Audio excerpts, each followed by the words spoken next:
Assalamualaikum warahmatullahi wabarakatuh, sahabat-sahabat sekalian yang berbahagia. Untuk sukses menjadi seorang guru, untuk sukses menjadi seorang pengajar, untuk sukses mengajar atau mendidik siswa-siswa kita, maka seorang guru harus mengetahui tentang hakikat manusia.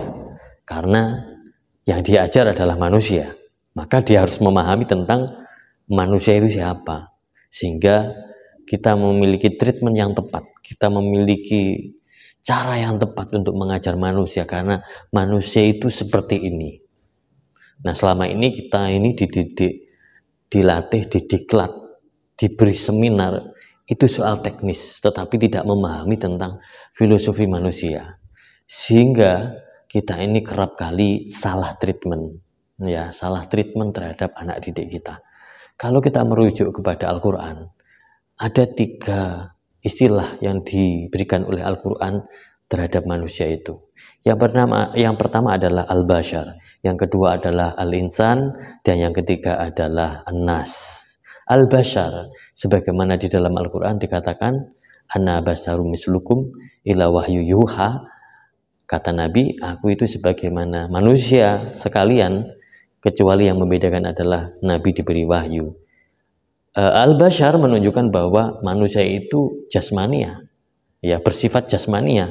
Mereka juga makan, minum, tidur, juga punya pasangan, melakukan hubungan seks dan lain sebagainya. Yang sifatnya adalah jasmania. Nah, yang kedua adalah manusia itu disebut sebagai al-insan. Di dalam keterangan lain dikatakan al-insan mahalul khata' wan nisyan. Jadi manusia punya potensi salah dan lupa. Kalau manusia itu punya potensi salah dan lupa, maka bagaimana treatment mengajarnya?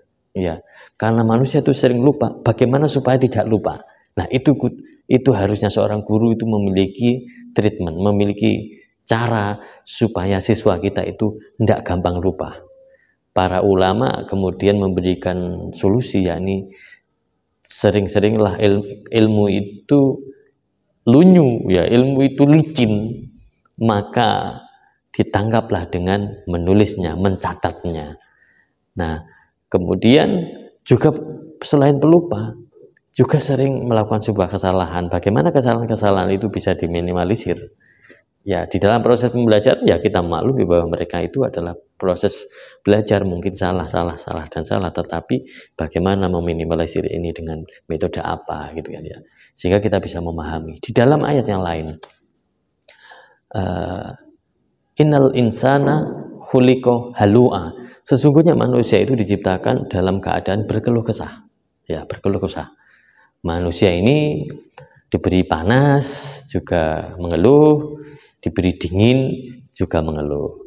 Orang ketika hawanya panas, dia itu kepengen AC, gitu ya. Ketika dia sudah mampu membeli AC, kemudian dinyalakan, ternyata dingin. Lah, ketika dingin, dia mencari selimut, ia membeli selimut. Jadi dalam keadaan apapun, manusia itu potensinya adalah selalu mengeluh, suka mengeluh.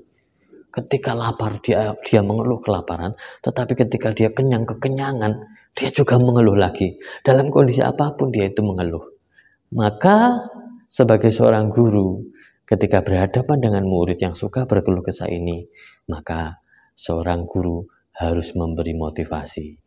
Nah, di dalam cerita-cerita Nabi, bagaimana Nabi membesarkan putrinya yang dalam keadaan miskin itu, bahwa engkau akan menjadi ratunya bidadari, engkau akan menjadi ratunya di surga, gitu ya.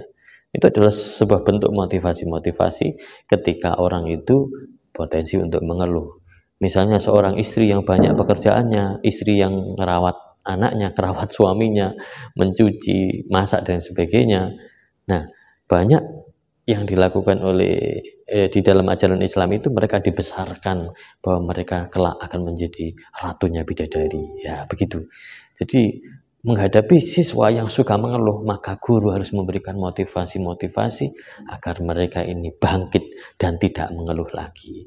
Dan satu lagi, di dalam Al-Quran dikatakan manusia itu sebagai an-nas. An-nas ini dalam konteks ini adalah manusia itu suka bersosial, suka berkelompok, suka berserikat.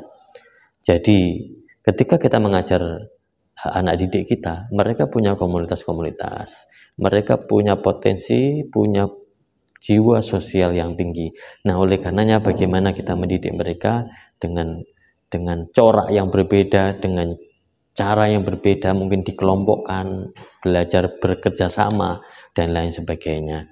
Nah, tentu dengan memahami ini kita bisa masih mengembangkan dalam konteks yang lainnya, bagaimana treatment terhadap anak didik kita yang memiliki potensi atau hakikat manusia itu seperti apa.